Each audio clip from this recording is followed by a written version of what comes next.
Bom dia, graça e paz, mais um dia na presença do Senhor. Hoje eu acordei aqui com o céu desabando, raios, trovoadas, o tempo tá feio, feio que eu diga é todo cinza, escuro, mas mesmo assim é um dia do Senhor, o dia que Ele fez para nós, que possamos viver em paz nele. Continuando o nosso tema, sobre quem é Jesus, hoje eu vou falar o seguinte tema: Jesus tinha certeza da sua missão. Aleluia! Quero começar lendo os versículos 6 e 7, que está em Isaías 53. E diz assim a palavra do Senhor: Todos nós, tal qual ovelhas, nos desviamos. Cada um de nós se voltou para o seu próprio caminho, e o Senhor fez cair sobre ele a iniquidade de todos nós. Ele foi oprimido e afligido, contudo, não abriu a sua boca. Como um cordeiro foi levado para o matadouro, e como uma ovelha que diante dos seus tosqueadores ficou calada, ele não abriu a sua boca. Primeiro eu quero pedir perdão por ontem, né? Porque depois que eu assisti novamente o vídeo, eu vi que eu estava lendo o versículo, eu engoli uma parte do versículo. Peço perdão por isso e vou prestar mais atenção para não cometer novamente esse erro. Em segundo, vamos falar sobre essa questão aqui. Eu fiquei pensando muito forte sobre esse versículo. Eu comecei refletindo sobre uma questão. Eu me coloquei de repente no lugar de Jesus, porque olha só, quando eu sou acusada de algo que eu não fiz, eu fico tão injuriada, tão indignada, dependendo do que eu fico muito indignada. E eu fiquei pensando sobre essa vinda de Jesus, sobre o sacrifício dele na cruz.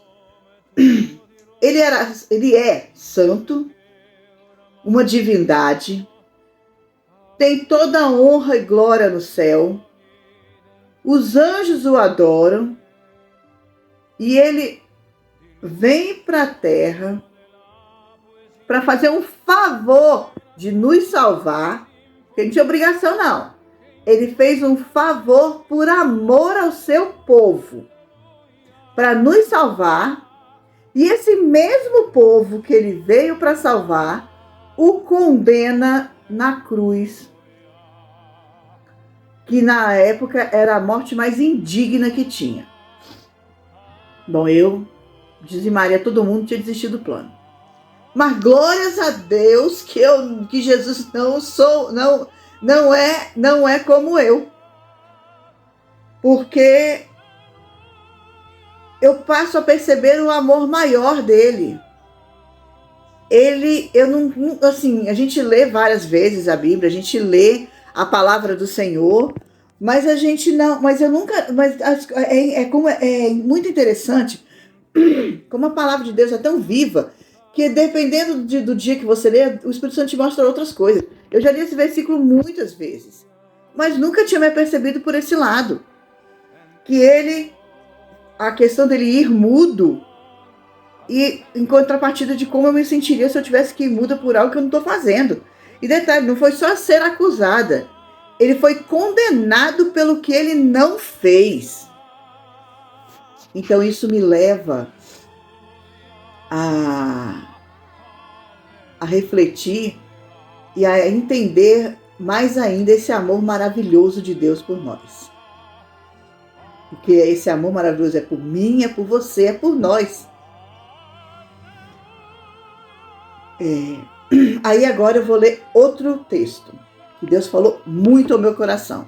Ele está em Filipenses, né, na Epístola de Paulo aos Filipenses, capítulo 2, versículos de 5 a 8, e diz assim a palavra do Senhor: Seja a atitude de vocês a mesma de Cristo Jesus, que, embora sendo Deus, não considerou que o ser igual a Deus era algo a que devia se apegar-se, mas esvaziou-se a si mesmo, vindo a ser servo, tornando-se semelhante aos homens, e sendo encontrado em forma humana, humilhou-se a si mesmo e foi obediente até a morte e morte de cruz. Só complemento o que eu acabei de falar. Ele se esvaziou da divindade dele, e essa divindade foi adaptada a esse corpo corruptível, esse corpo que adoece, esse corpo que hoje está bem, amanhã não, para ser, ou seja, ele saiu de divindade a servo. Aí a gente pensa, quantas pessoas que têm cargos altos de diretoria, eles saem desse cargo para servir. Eu fiquei pensando na empresa que eu trabalho. Tem um senhor lá que trabalha como auxiliar de serviços gerais e temos a diretoria. De vez em quando eu vou à sala da diretora para conversar alguma questão e muitas vezes eu vejo ele servindo água, servindo um chá para ela. E aí, diante disso aqui que eu estou vendo, eu me penso, será que algum dia eu veria ela, a diretoria, servindo água ou café ao auxiliar de serviços gerais? Nós costumamos fazer isso? Normalmente a gente quer ser servido. Parar para servir alguém, normalmente a gente não faz. Devemos fazer mais, porque a palavra de Deus diz que seja a atitude de vocês a mesma de Cristo. Ou seja, Paulo está falando aos Filipenses que essa fosse a atitude deles, isso é para nós. Seja a nossa atitude a mesma de Cristo. Se ele foi servo, que nós sejamos servos.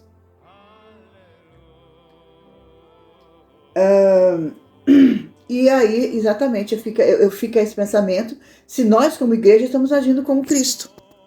Se nós como igreja estamos buscando mais entender a sua palavra, se estamos meditando para saber como agir melhor, porque é só na palavra que a gente vai aprendendo dia a dia e na intimidade do dia a dia com o Espírito Santo, que ele vai ministrando aos nossos corações.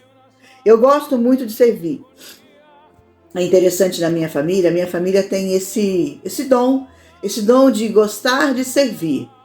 Mas tem horas que eu fico indignada que não quero não, eu queria que alguém me servisse. Ou seja, eu acho que tem hora que eu paro e não estou sendo Cristo, como Cristo, porque eu estou querendo ser servida. E eu acho que às vezes essa questão, quando a gente quer ser servida, a gente enche, eu quero ser servida. Presta atenção.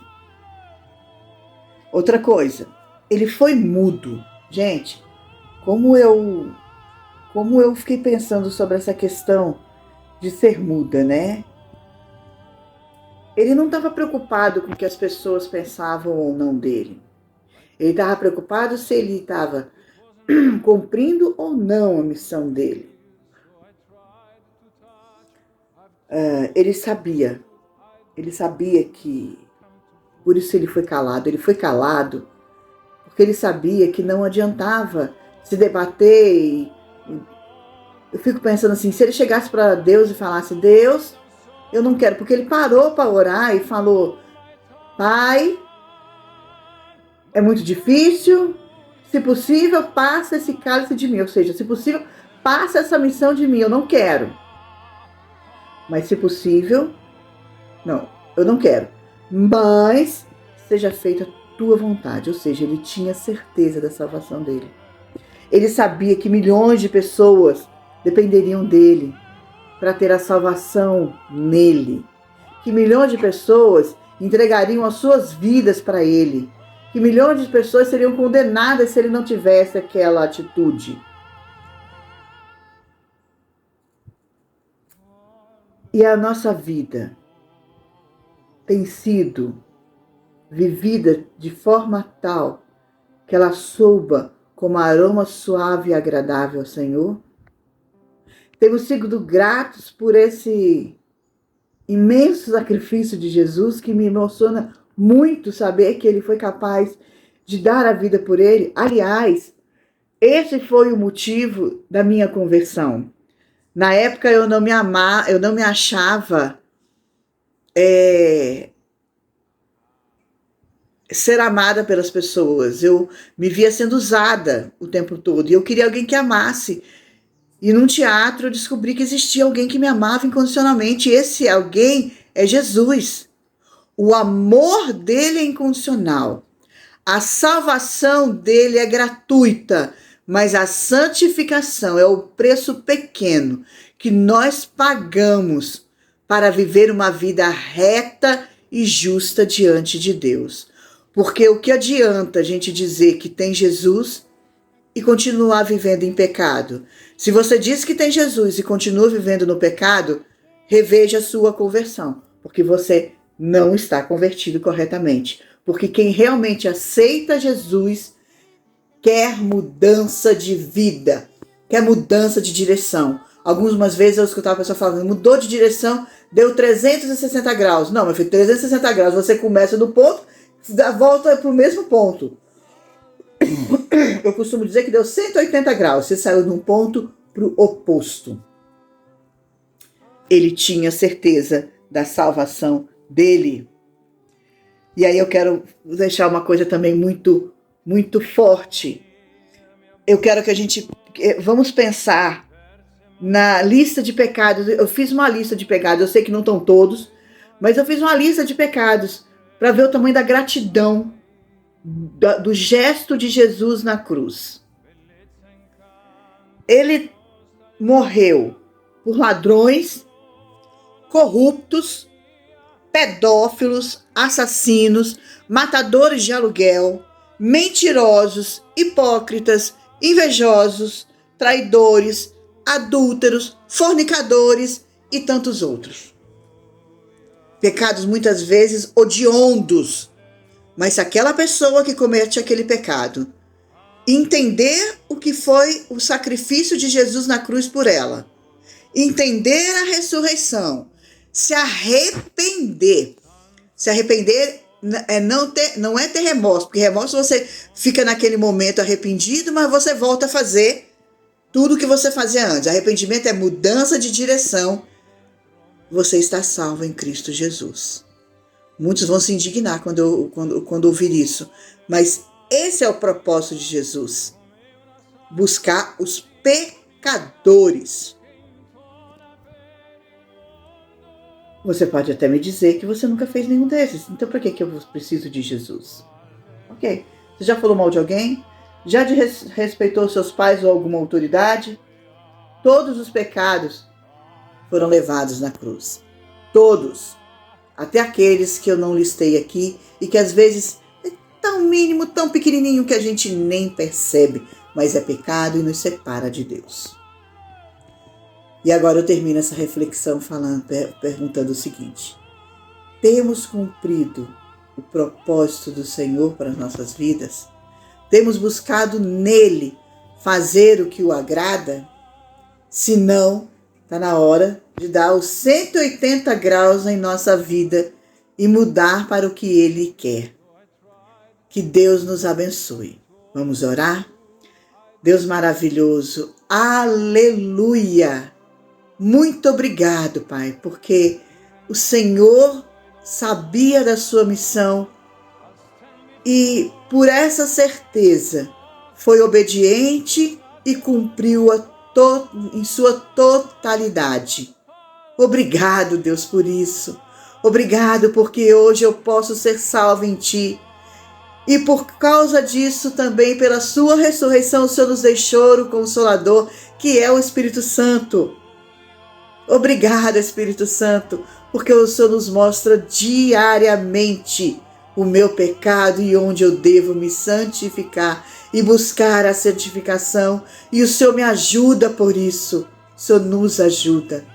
Abençoa mais esse dia, Pai, no nome de Jesus. e que ao final de tudo, mais uma vez o seu nome seja glorificado em nossas vidas. Pai, abençoa aqueles que estão ouvindo. Se eles ainda não entenderam a grandiosidade do teu sacrifício, que o Espírito Santo de Deus esteja agora convencendo e mostrando do pecado, da justiça e do juízo. Obrigado, em nome de Jesus. Em cima disso, eu quero agora lembrar, se você já lembra que eu falei? Que eu esqueço? Se você está sendo abençoado ou abençoada por esses vídeos, mande e compartilhe para alguém, inscreva-se no canal e ative o sininho para poder receber, ainda quando eu não consigo compartilhar com todos os meus seguidores na transmissão, na lista de transmissão que eu tenho no WhatsApp. Deus os abençoe em nome de Jesus.